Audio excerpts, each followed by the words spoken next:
i7 ગુજરાતનો અવાજ। નમસ્કાર દર્શક મિત્રો, i7 ન્યૂઝ ગુજરાતીની સાથે હું છું આપની સાથે પાયલ બામભણિયા। તો જોઈએ આજના મહત્વના સમાચાર। આંકલાવ તાલુકાના બિલપાડ નારપુરા ગામે તંત્રની ગંભીર બેદરકારી। અંતિમ યાત્રા લઈ જવા માટે કાદવ કીચડમાંથી લઈ જવા મજબૂર ગ્રામજનો બન્યા, તેમજ 108 પણ બીમાર વ્યક્તિને લેવા માટે આવી ન શકે તેવી પરિસ્થિતિ। આંકલાવ તાલુકાના બિલપાડ નારપુરા ગામમાંથી તંત્રની ગંભીર બેદરકારીની તસવીરો સામે આવી છે। ચોમાસાના વરસાદે ગામના રસ્તાઓની હાલત એવી કરી નાખી છે કે ગ્રામજનો માટે આવન જાવન પણ મુશ્કેલ બની ગયું છે। પરંતુ સૌથી ગંભીર વાત ત્યારે સામે આવી જ્યારે અંતિમ યાત્રા માટે ગ્રામજનોની મૃતદેહને કાદવ અને કીચડમાંથી પસાર કરી અને લઈ જવાની ફરજ પડે। જે રસ્તા પરથી સામાન્ય વાહન પસાર ન થઈ શકે ત્યાં બીમાર વ્યક્તિઓ માટે 108 એમ્બ્યુલન્સ કેવી રીતે પહોંચી શકે? ગ્રામજનોનો આક્ષેપ છે કે રસ્તાની આ બદહાલ સ્થિતિને કારણે ઇમરજન્સીના સમયે પણ મોટી મુશ્કેલી ઊભી થઈ શકે છે।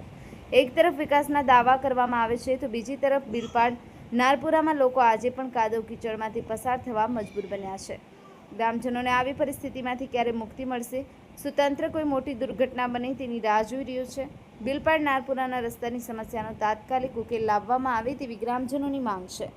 Bureau chief Narendra Sharma, i7 news Gujarati, Anand.